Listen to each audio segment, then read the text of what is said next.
આલુ મટરની સબ્જી બધાને ખૂબ જ પસંદ હોય છે. તો આજે આપણે અહીંયા હરિયાળી આલુ મટર અને તેની સાથે ફ્રેશ મેથીની પૂરી બનાવીશું.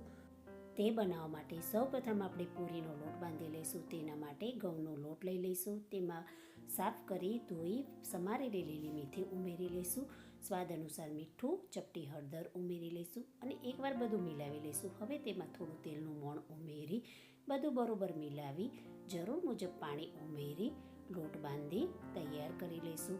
લોટ બંધાઈ જાય ત્યારે તેને ઢાંકી અને થોડીવાર માટે રેસ્ટ આપીશું. ત્યાં સુધી આપણે સબ્જી બનાવી લઈશું. સબ્જી બનાવવા માટે કડાઈમાં તેલ ગરમ કરવા મૂકી તેમાં જીરું, હિંગ, તમાલપત્ર, સૂકા લાલ મરચાં ઉમેરી વઘાર તૈયાર કરી લઈશું. તેમાં છાલ સાથે સમારેલા બટેકા અને લીલા વટાણા ઉમેરી સ્વાદ અનુસાર મીઠું, થોડી હળદર ઉમેરી બધું બરોબર હલાવી થોડું પાણી ઉમેરી ઢાંકી અને સબ્જીને થોડીવાર માટે ચડવા દઈશું. હવે એક મિક્સર જારમાં લીલું લસણ, લીલા ધાણા, આદુ, મરચાં ઉમેરી ગ્રીન પેસ્ટ બનાવી તૈયાર કરી લઈશું.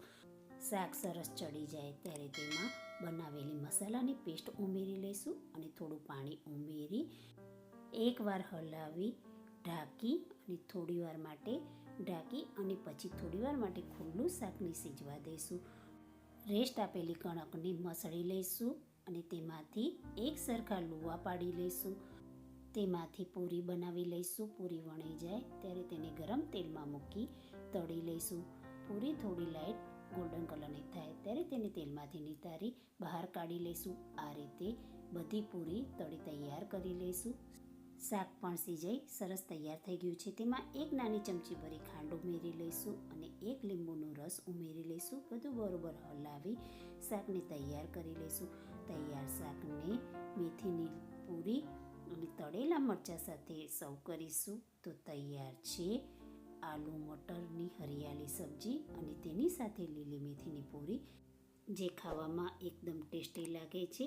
એકવાર અવશ્ય ટ્રાય કરશો.